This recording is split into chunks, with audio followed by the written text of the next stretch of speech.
The season, like many others, starts in Bahrain, and everyone thought this was going to set the tone for the rest of the year. Max wins by 20 seconds to Perez in the Red Bull, and it's going to be another boring year. Well, in our point system, it was just getting started. The order of the teams in terms of performance was Red Bull, Ferrari, Mercedes, McLaren, and then Aston Martin, and so Stroll was the leading driver after race 1 as he finished 10th, 1.5 minutes behind Verstappen in 1st. Alonso was 19 seconds in front of 9th as he claimed 18 points, and Piastri was 8th as the standings look as such. Aston claimed max points as they go out in front of McLaren and then Mercedes. In Saudi, Carlos Sainz got appendicitis and so was replaced by Ollie Bearman, who got pole in his F2 race before being called up to Ferrari for the F1 race. It was a good thing that Bearman was stuck in the pack because it meant the cameras were focused on the most important section of the grid for us, the midfield. On lap 6, Stroll wiped himself out, throwing away what would have likely been a low points position finish. This is the mid-championship after all, and so Hulkenberg found himself in 10th place and potentially maximum points. Behind, his teammate Magnussen defended for Nico and got some big penalties in the process, which was pretty entertaining. As the race progressed, Bearman managed to hold on to 7th place with Norris, Hamilton and Hulkenberg behind him. With the 18 points, Hamilton moves ahead of both Aston Martins as Alonso got 8 points with Hulkenberg, Stroll and Norris all being tied for 25. Bearman enters the top 10 of the championship and Aston Martin go 3 points clear of Mercedes, who were a further 2 ahead of McLaren. In Australia, Sainz was back and Verstappen's car exploded on the 4th lap, which retired him. On lap 17, Hamilton's car did the same, which wiped out a potential challenger for this championship. Then on the final lap, Russell had a massive shunt which the stewards blamed on Alonso, which left us with a strange top 10, considering Verstappen's dominance of the previous 18 months. Ferrari locked out the 1-2 with Sainz winning on his comeback, and down in the low points positions, Haas finished 9th and 10th as they secured maximum points, and Alonso was relegated from 6th to 8th because of his penalty, with Stroll and Tsunoda being bumped up a position. Maybe he was thinking of our championship, as with Hamilton gone, he's moved up to 2nd place, only behind Hulkenberg, who has gotten a 10th and a 9th in consecutive races, to put himself in the lead of the championship. Stroll re-enters the top 3 and Magnussen enters the top 10. Aston Martin stay on top in the constructors, but now it's Haas in 2nd as they jump from 5th to 2nd, with McLaren still 3rd. On lap 1 in Japan, we had our first lap 1 retirements as Albon and Ricciardo tangled, which wrote off another chassis for Williams. I didn't mention it in Australia, but in FP1, Albon destroyed his chassis, and so Williams made the decision to take Sargent's car off him, with the American not taking part in the race. We haven't mentioned him yet because he hasn't had a big crash yet, but also because he's too mid for the mid championship. Tsunoda pulled off some great moves to finish in 10th place and his 2nd points finish in as many races, as Hamilton was 9th with Piastri 8th. Alonso finished in the points again, and with Hulkenberg finishing in 11th place, he gets back ahead of the Haas driver with Hamilton doing the same. Piastri is also close behind as the top 4 are separated by 9 points. Aston Martin stay at the top with McLaren, Mercedes and Haas close behind. We have the first sprint of the year in the form of China, the first time we've been back since 2019. In the sprint, Lando bottled his first pole of the year and Verstappen won the race ahead of Hamilton and Perez. Zhou was love and life in 9th, but just outside of the top 8 as Russell, Piastri and Norris claimed the big points. This moves Hamilton and Piastri within 3 points of Alonso as he failed to score and brings McLaren and Mercedes ahead of Aston Martin. In the main race, Stroll went bowling under the safety car, Magnussen continued to rack up the penalty points as he crashed with Tsunoda, and Verstappen won again. But in our championship, Alonso almost retired with 8 laps to go as he lost it at the last corner before he went on a rampage up to 7th place. Piastri and Hamilton finished low again, and Hulkenberg picked up another 25 points to go top of the standings once again, this time tied with Hamilton in 2nd and 4 points ahead of Piastri in 3rd, who was another 1 in front of Alonso. Somehow, we have a Haas, a Mercedes, a McLaren and an Aston Martin all in the potential title race. It's a bit clearer in the team standings as Mercedes go back on top with McLaren 7 points back. We had 2 sprints back to back as we returned to Miami. On lap 1, Hamilton launched it down the inside which took out Norris, Stroll and basically retired Alonso. Ahead, Ricciardo finished an amazing 4th as he chased the Red Bull seat and Verstappen won again, but the real fight was down in 7th and 8th for the maximum points positions. Hulkenberg got into 7th place and so it was once again Magnussen's turn to defend the position for Nico. He did many moves which I will dive more into in the race ratings video,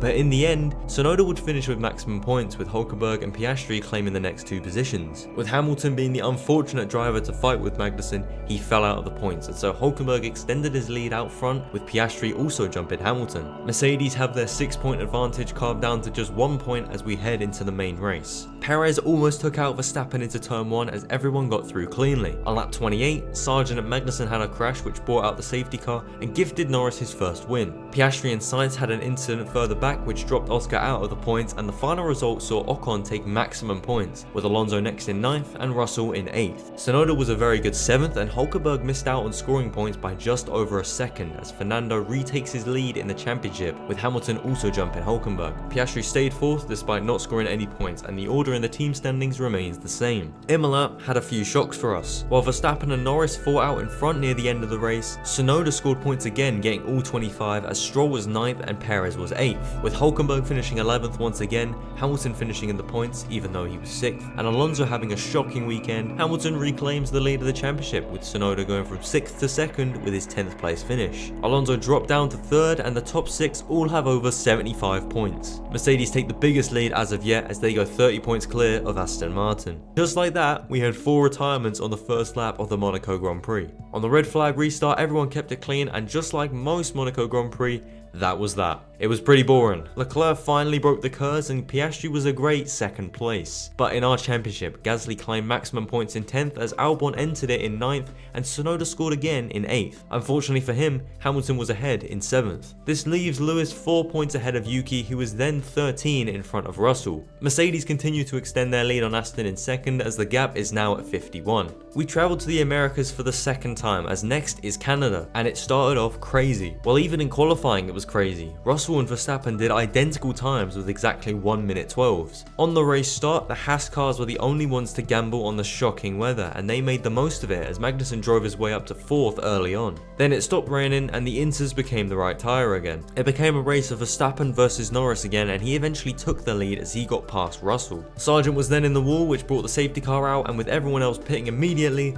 Norris waited a lap and it cost him as he dropped to 3rd. A brilliant double move from Albon put him in the points, and as the race became more dry, Norris waited an extra lap again, which cost him against Verstappen as he came out 2nd this time around. On lap 53, Perez lost it in the barriers and then drove around back to the pits. Meanwhile, Albon and Sainz had a crash as Sainz spun, which retired both of them. With a few laps to go, Verstappen was gone, but there was a big fight for 3rd between 3 cars, which culminated in Russell sending it on Lewis in the final corner and claiming P3. Back in the pack, Tsunoda lost it chasing down Ocon, which dropped him from 9th down to 14th with 4 laps to go, and it ended with Alpine getting maximum points in 9th and 10th. Ricciardo got Yuki's points in P8, and the Astons got a good result in 6th and 7th, which now puts them only 40 points behind Mercedes. In the Drivers' Championship, Tsunoda's spin cost him the opportunity to go top in the standings as Hamilton continues to stay on top with Alonso 3rd. Spain saw another Norris bottle job off the line as Russell went around the outside and into 1st. Verstappen got ahead on lap 3 and he didn't really look back from there. He won by 2 seconds in the end to Norris and then Hamilton. After not reaching Q3 again, Perez finished in 8th ahead of both Alpines once again as they claimed back-to-back max point weekends. Hulkenberg would finish a few seconds off in 11th place, and so the standings look like this. Hamilton leads Piastri now as Tsunoda finished 19th and Russell stays 4th but is very close to the cars ahead. Alpine jumped from 8th to 4th and it's looking like a very close constructors fight is coming on, with 7 teams all above 100 points and Mercedes now only 39 points in front. In the sprint at Austria, we got a battle for the lead as Norris attempted to dive bomb his way to a win,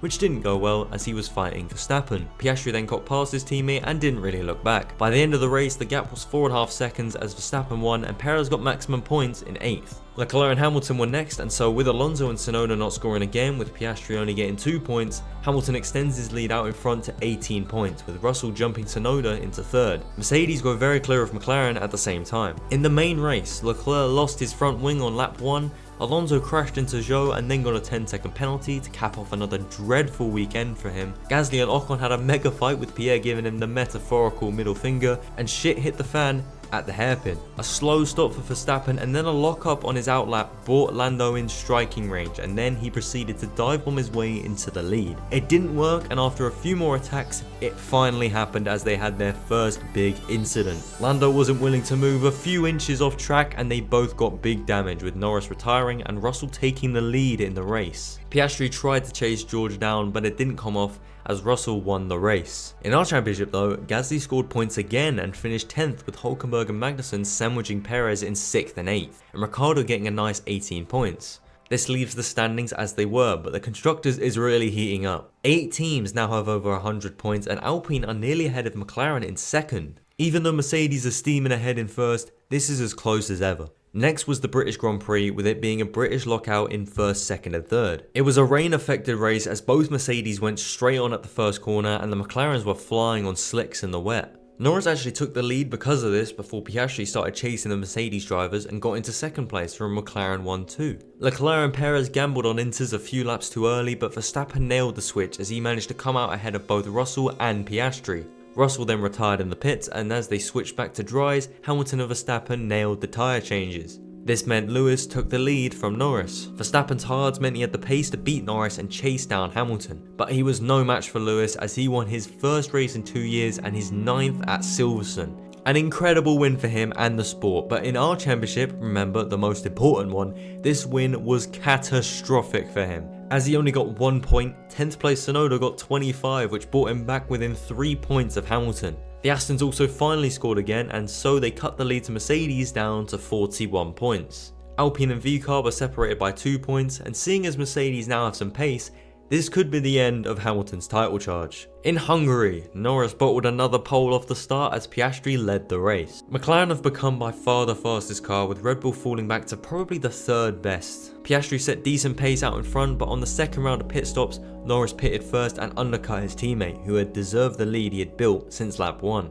McLaren realised they had fucked up and ordered Lando to slow down to let Piastri pass, as to not destroy all team morale. Instead, what happened was Norris continued setting quick laps, ignored the instructions up until the 3rd to last lap, and made McLaren look like a bunch of idiots. He then further disgraced himself, becoming public enemy number 1 as he clapped back at Lewis for congratulating McLaren in the cooldown room.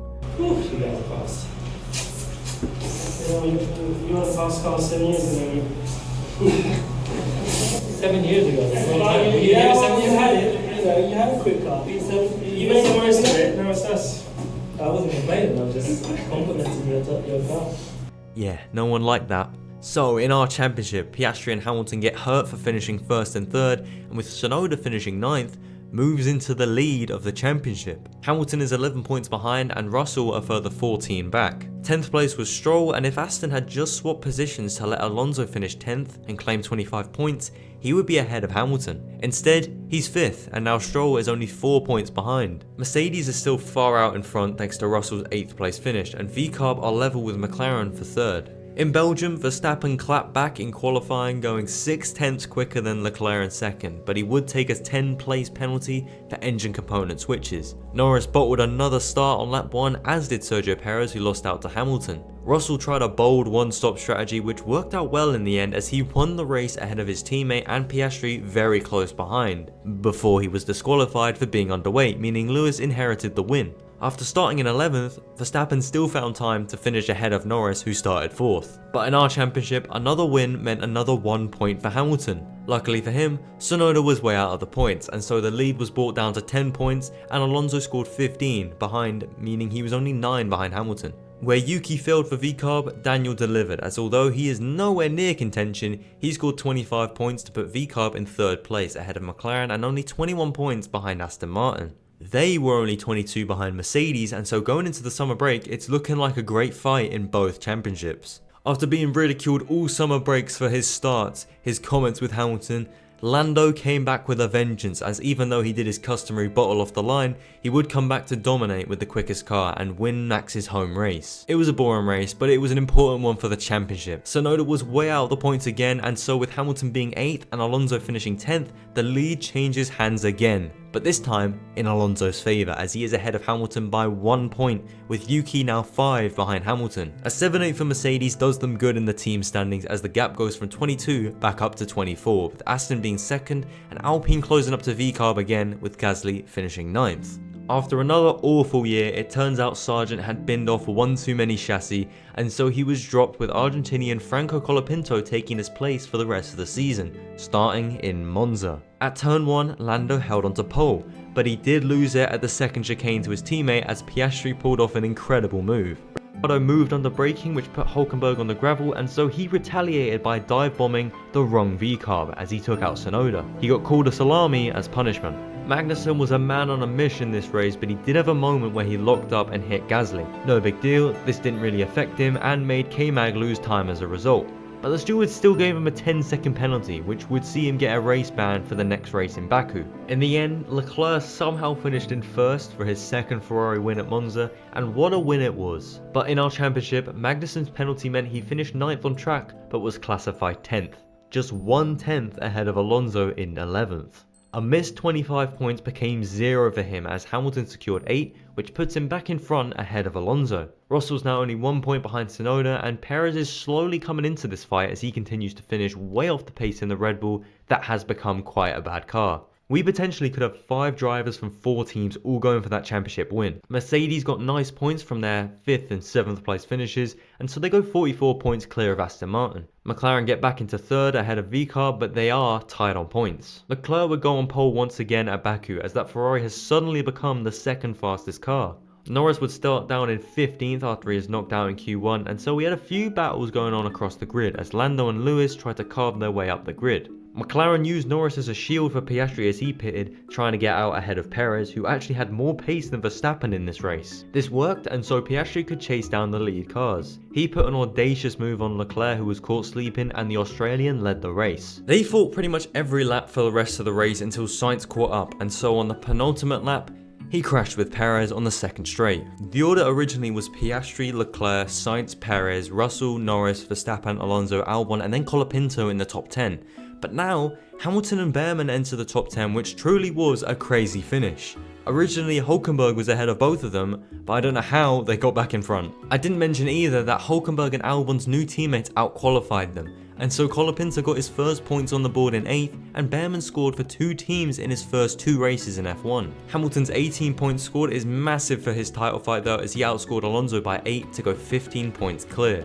Russell moves up into 3rd in front of Yuki, and Mercedes have gone astronomically clear in the team standings. All of the other teams are really close though, and 3rd down to 7th is separated by just 16 points. Truly incredible race and an insane ending for Hamilton, considering Alonso was originally 8th with Lewis outside of the points. And next was Singapore. Lando finally managed to hold on to the lead on the first lap in this one, and in the midfield, Colapinto made an incredible dive bomb to certify himself as a new favourite among F1 fans. Lando built a massive gap to 2nd, but tried his best to bottle it, and he narrowly missed walls on his way to a dominant win. Further back though, our championship got a good result. Perez finished in 10th, claiming maximum points, with Fernando getting 15 in 8th, and Hamilton getting 10 in 6th. This means Alonso cuts the gap down to 10, with Perez getting ever closer to the title challenge. Mercedes are still well out in front, and Aston are pretty safe in 2nd for now as the battle behind them heats up. Red Bull were 8th in the constructors back in Silverstone and 7th as recently as Monza, and so for them to be in 3rd is truly a testament to how bad Sergio Perez was this year. Anyways, this was the final race of Daniel Ricciardo's career, as he was dropped for Lawson as he tries to get Perez's seat at Red Bull. In the Austin sprint, Norris got up to 2nd on lap 1, before crumbling later in the race and finishing 3rd with Verstappen winning. We got some great racing in Austin compared to last year's sprint, which was as boring as they come, and so the Haas cars secured max points in 7th and 8th, with Perez missing out on good points by 3 seconds. Hamilton was 6th as he got more points and crucially scored as Alonso didn't, and this meant Hamilton went 16 points clear of Alonso, with Russell closing up to Perez and Mercedes go even further in front in the constructors. In the race, we got more shocks as Verstappen sent it into turn 1, sent Norris down 3 places, and Hamilton spun out of the race. Leclerc took the lead on lap 1 and didn't look back, with Sainz following suit, but it's behind that really matters. What is considered a clean pass was questioned in this race, as Russell got a penalty for running Bottas out of road and Verstappen wasn't given the same for a seemingly identical incident while fighting Norris. Turns out Verstappen had been doing his homework and he actually knew what the rules were, which was that you had to be ahead at the apex to call it your corner, and so Norris received a 5-second penalty and finished behind Max. Colapinto made some big moves to secure a 10th place for him and Williams as his teammate faltered outside of the points, and he also had the fastest lap near the end of the race before Ocon pitted to take that away from him. Colapinto was on course to get 26 points, and I'm pretty sure the first time someone had done that, but it wasn't to be as he had to settle for 25 with newcomer Lawson finishing 9th while his teammates struggled out of the points. Alonso was also out of the points, and with Perez and Russell being the only ones who scored in the top 4, they closed up to the top 2. It's now 20 points between 1st and 3rd and 23 between 1st and 4th. Mercedes continues to stay way out in front, but now 7 teams all have over 200 points, and with Alpine having 197, it's basically 8. And he got 20 seconds worth of penalties because of it and gave Ferrari an easy one too. Alonso reached 400 races in Mexico. That's what you get for fighting a V-carb in a Red Bull. Piastri was coming up through the grid from 17th and finished in 8th with Gasly 10th and Hülkenberg 9th. If he hadn't finished 11th so many times, Hülkenberg would be a legitimate contender for the title. But as fate had it, he was 39 points off the lead and unlikely to close it down unless he gets multiple 10th place finishes. Hamilton continues to stay on top with Russell now in 2nd and Perez in 4th. He really could have done with that 10th place that he should have got, but instead finishing 17th and last on the road. Everyone is starting to close up to Aston Martin in 2nd, and it's looking very likely that Mercedes will win the Constructors. Next was Brazil and Sao Paulo, and in the sprint we got McLaren team orders and Sergio Perez getting maximum points as Hamilton struggled with his car in 11th place. This brings him ahead of Alonso, and Russell is only 15 points behind Lewis. In the race we got an absolute cracker, which I will go more in depth in on the race rankings video, but in summary, rain, Norris bottle job, and Alpine masterclass. All that we need to care about is the final result, which saw Hamilton and Perez fight it out for 10th place. And as Max finished a historic race for him in 1st, Hamilton clinched that massive 10th place as he crucially got 25 points over Perez and extends his lead further over Russell, who did score. Yuki was 7th and Piastri was 8th, but I think it's a little too late for the Japanese driver, as is the case for the Australian. McLaren finally overtake Aston Martin for 2nd in the Constructors, and Alpine's double podium sees them drop down to 8th place in the Teams Championship as we begin the Las Vegas/Gulf leg of the championship. In Las Vegas, Gasly qualified P3 before his Alpine engine blew up because it went too fast. The Mercedes had incredible pace due to the cold conditions, and we had an amazing result for our championship fight. With Hamilton finishing 2nd and Russell 1st, this left the door wide open to one of our many outside picks. And that was Sergio Perez, who took this opportunity, capitalizing on his awful qualifying and making a beautiful double move to secure P10 and max points. Hülkenberg and Tsunoda would score well, but it's too little too late for both of them, and in the standings it is really heating up. As we head halfway across the world to the Middle East, the gap from 1st to 2nd is 20 points, and in the form Perez is in, you'd expect him to continue scoring good points. With Russell 15 points further back, it's unlikely that he's in the fight, and so we are left with just Lewis and Checo to fight it out in the desert. McLaren and Red Bull are very close still in the Constructors, and it's pretty close behind both of them. Don't count out any of these teams, apart from Alpine, Williams and Sauber. There were a lot of points up for grabs in Qatar with there being a sprint. And in that sprint, as Norris gave up his 1st place to Piastri on the line, Verstappen actually secured maximum points, with Hülkenberg 7th and Hamilton a crucial 6th. This puts him 26 points in front of Perez heading into the race, as Checo was dead last after starting from the pit lane. In the main race, he would actually make it into Q3 and qualify 9th. At turn 1, Verstappen reclaimed his deserved pole and Hülkenberg slightly lost it into the corner, which took out both Ocon and Colapinto. The drivers weren't dying of heatstroke this time around, and so we got some good battles, mainly from Magnussen as he made some ballsy moves. Then Albon's mirror decided it didn't want to be on the car anymore and flipped the race upside down. Well, first, Norris didn't slow down under the double wave yellows it caused and got a 10-second stop-go penalty, which unraveled his race. And then both Hamilton and Sainz suspiciously got punctures after Valtteri Bottas ran over the mirror, spraying debris everywhere. This sent Lewis tumbling out of the points and left Perez with a golden chance to secure some much needed points, as Hamilton didn't really have much pace and couldn't care less anyway. and then he spun under the safety car, cooked his clutch and retired from the race. As the race neared its end, it was looking more and more likely that Zhou would score his and Sauber's first points of the season. In the end though, they couldn't get double points as Norris got the 10th place, pushing Bottas down to 11th and getting maximum points with the fastest lap. Magnussen would get a good 18 points for Haas, and Alonso finally scored for Aston Martin. But both of our title contenders not scoring means that Hamilton has already won the title going to Abu Dhabi. Although Perez could finish 10th with the fastest lap and get 26 points, I would still put Lewis ahead because he has scored more points on more occasions than Checo. So into Abu Dhabi we go with no title decider. This is pretty unheard of for this series. I'll make this one short and sweet. Crazy start with an Alpine in second,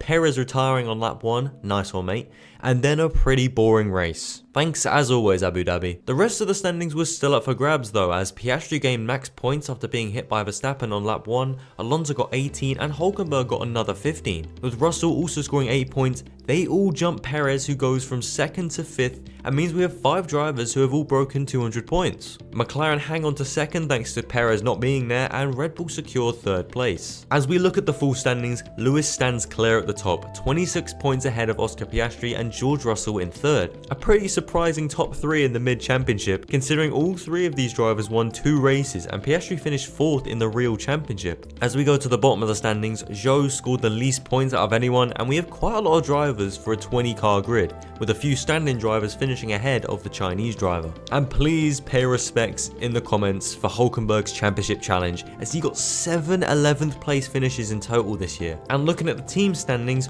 what a fight this could have been if Mercedes weren't so mediocre this season. But that is this season covered and finished, but what happened in the mid-championship when Max Verstappen dominated in 2023? Well, that video is on screen right now.